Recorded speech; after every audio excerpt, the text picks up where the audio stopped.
Y a fondo con dos historiadores, dos personas que han estudiado este proceso. Estamos con Ricardo Sidicaro, sociólogo, historiador, y también con Marcos Novaro, historiador. Novaro, ¿por qué pasó eso y qué tenemos que aprender? Bueno, el golpe de marzo del 76 fue consecuencia de una serie de problemas que se fueron acumulando a lo largo de varias décadas de historia argentina, de inestabilidad política, de crisis económicas agudas y de violencia política. Y cuando uno recorre aquellos momentos, digamos, una de las cosas más llamativas es que en verdad buena parte de la sociedad esperaba el golpe como una salvación, como una solución a todo ese deterioro político que fue agravándose en los últimos meses del gobierno de Isabel Perón. Y tal vez lo que resultó más difícil de imaginar para esa sociedad fue que las cosas podían empeorar aún mucho más, ¿no? Que ese golpe no iba a resolver los problemas, no iba a detener la violencia ni a resolver la crisis económica, sino que iba a agravar enormemente esas mismas dificultades que se venían dando. Ahora, en este punto que marca Novaro, la dirigencia política del 76, Sidicaro, ¿no estuvo a la altura de las circunstancias o ya había por parte de las Fuerzas Armadas, como dicen algunos, un plan ya preestablecido que, sea lo que sea, se tenía que concretar?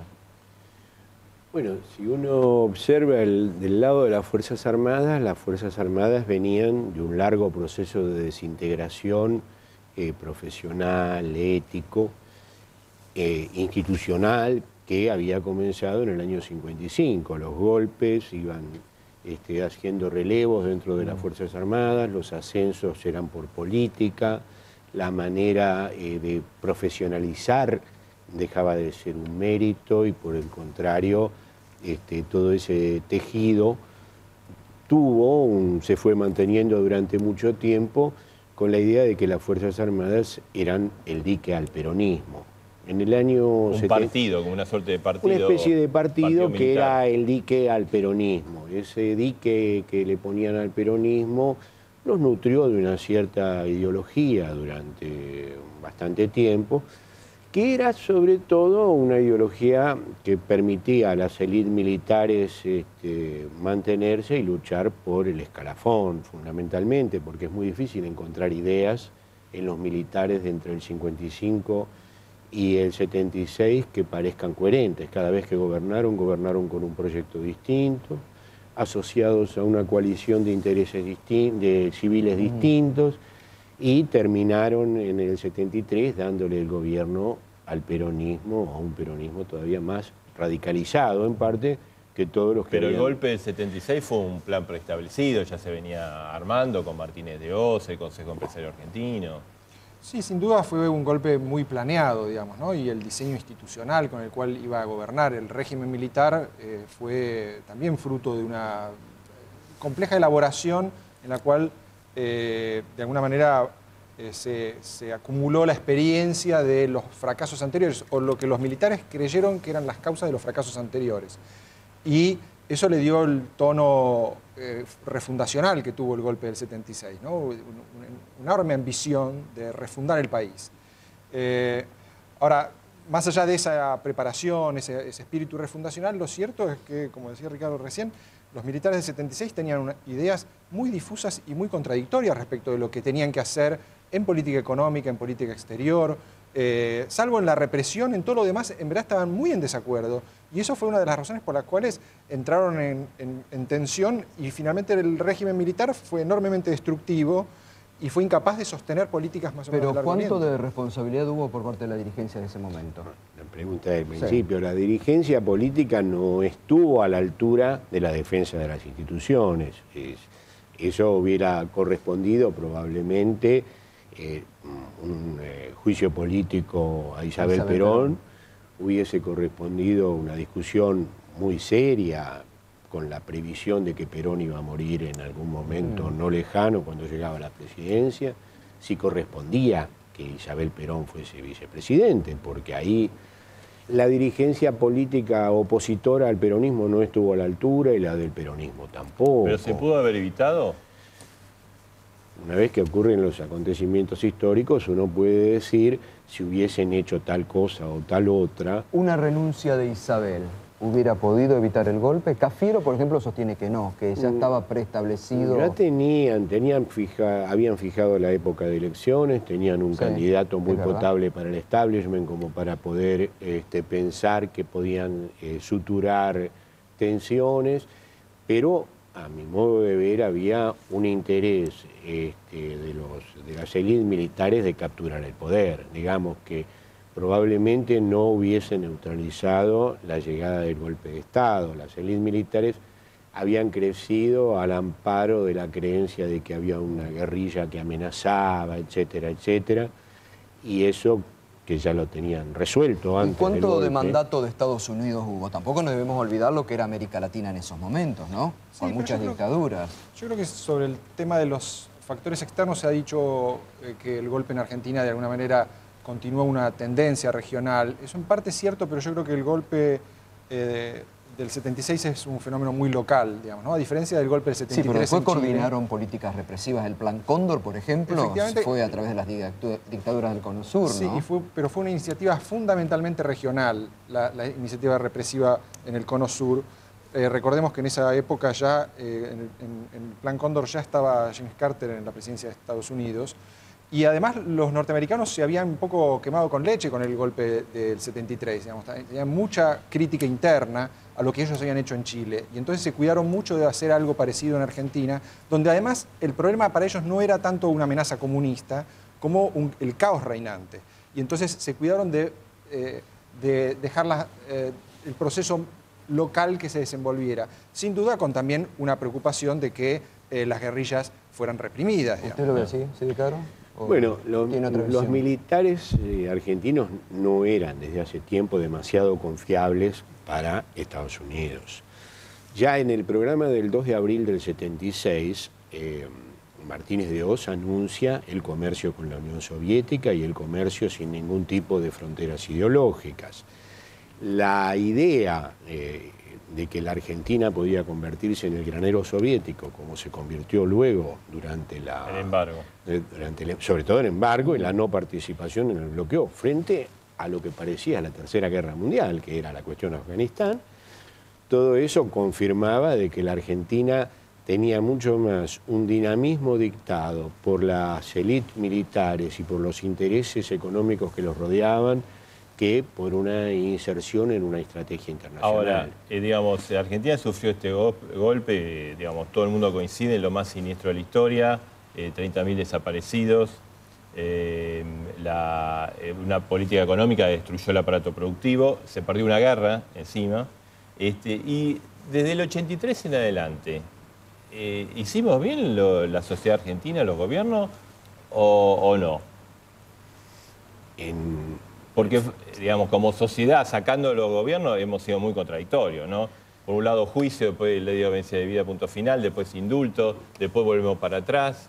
La construcción de la democracia es un proceso muy largo, que es una fantasía creer que existe algo que se llama una transición a una democracia cuando se pasa de un gobierno militar a un gobierno civil. Francia tardó 100 años en terminar de aceptar la Revolución Francesa. En la Argentina se recibió muy bien la democracia porque existía un fuerte sentimiento antimilitarista en la sociedad en ese momento.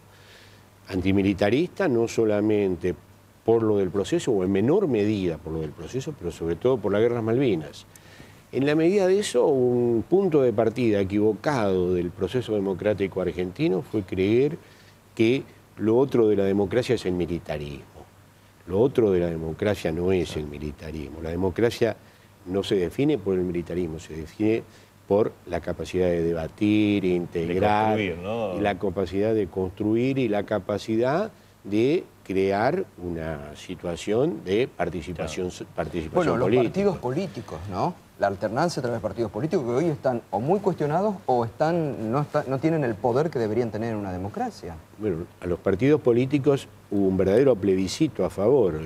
3 millones se afiliaron de personas se afiliaron al justicialismo, 2 millones pero esos partidos políticos no abrieron los canales de participación tampoco. Bueno, y hoy cómo están, ¿no? Novaro, ¿y qué errores cometimos o fue bien la democracia para subsanar ese desastre de la dictadura? Bueno, retrospectivamente es fácil señalar errores. Ahora, yo creo que cuando uno reflexiona sobre la historia argentina reciente, también tiene que pensar que las cosas podrían haber sido aún peores, digamos, ¿no? Que hubo momentos en que la democracia podría haber fracasado, podría haber habido una reversión autoritaria. Bueno, hubo intentos, ¿no? Hubo intentos de ese tipo y hubo intentos de reinstalar la violencia en la sociedad argentina. Y yo creo que esos intentos fueron de alguna manera contenidos. Hay cosas que la sociedad argentina ha ¿Pero aprendido. no fueron contenidos retrocediendo, dándole concesiones al llamado partido militar? Hay un debate abierto respecto de si Alfonsín hizo demasiados juicios porque tenía que haber hecho desde el principio menos, o si después retrocedió, digamos, ¿no? Si pactó o si no pudo pactar. ¿Cuál fue el error en eso? Ese debate es un debate que yo creo que todavía... Menem con los indultos, ¿no? Y sin duda, bueno, Menem y todo el peronismo que participó no solamente de los indultos, sino yo creo que de algo aún peor, que fue de alguna manera, reivindicación de la represión, ¿no? El silencio del peronismo cuando Menem dijo, nosotros ganamos la guerra sucia. Yo creo que tenemos que reconstruir una historia en la cual también hubo una opinión pública que apoyó la represión ilegal, también hubo una sociedad que no quiso ver que la invasión de Malvinas era un grave delito internacional, que no se podía ir por ese camino, y también una sociedad que recibió la plata dulce con alegría, digamos, ¿no? O sea, de esas cosas hay que aprender y todavía seguramente no se ha aprendido mucho. Ahora, yo creo que hay una memoria que se va instalando paulatinamente en las generaciones, que es una memoria nacional, no es una memoria de un sector, de izquierda frente a la derecha o de cosas por el estilo, sino yo creo que es una memoria de que hay límites que no se pueden transigir, no se pueden pasar, ¿no? La violencia es uno, el militarismo sin duda que no es, digamos, el único problema, pero el hecho de que en Argentina las opciones militares estén cerradas me parece que es bueno, ¿no? Y ahora, por ejemplo, esto, en base a lo que usted dice, Novaro, esto que reactualiza Duhalde hoy proponiendo plebiscito para ver si hay que cerrar o seguir con los juicios a los militares, ¿se lo banca la sociedad? ¿Cómo lo analiza usted? Es muy difícil decir algo al respecto. En general, frente a este tipo de cuestiones, se suelen recordar dos posiciones. Una es la de Renan, la patria es el olvido, y hace falta olvidar. La otra es de George Santayana, el que olvida el pasado está condenado a repetirlo.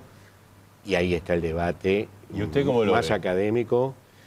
Yo creo que hubo una falla de origen, en principio, en la democracia, al no seguir juzgando a los militares, porque la democracia tiene como característica la igualdad ante la ley. Y no se podía dejar a los militares sin castigo, porque eso demostraba la desigualdad ante la ley. Hoy hemos avanzado muchísimo en el sentido de hacer justicia y mostrar la igualdad ante la ley. Ahora, si es un plebiscito, si es una discusión parlamentaria, etcétera, no sé cómo se salda. Pero esos son siempre los dos grandes temas de la discusión. Novaro, ¿usted cómo lo ve? No, yo creo que, bueno, sin duda que la igualdad entre la ley es muy importante, pero a veces es más importante que se haga un juicio el cómo se hace. ¿Cuál es el mensaje que se deja cuando se hace una investigación judicial y se establece la responsabilidad sobre un hecho? Me parece que en los últimos años se ha avanzado en la revisión judicial, no se ha avanzado suficientemente de un modo suficientemente constructivo en abonar esa conciencia nacional respecto de cuáles son las razones por las cuales Argentina fracasó en muchos terrenos y por qué llegó al extremo del terrorismo de Estado. Me parece que esa discusión es una discusión que está abierta, me parece que va junto, en ocasiones va junto con los juicios, pero también va más allá de los juicios. Es una reflexión que independientemente de lo que decida la sociedad respecto de hasta dónde avanzar con la justicia, va a seguir por décadas. Bueno, gracias, Bueno, gracias a ambos. Lo importante, mantener la memoria presente siempre y la movilización como se demostró en la jornada de hoy. Vamos a la última pausa.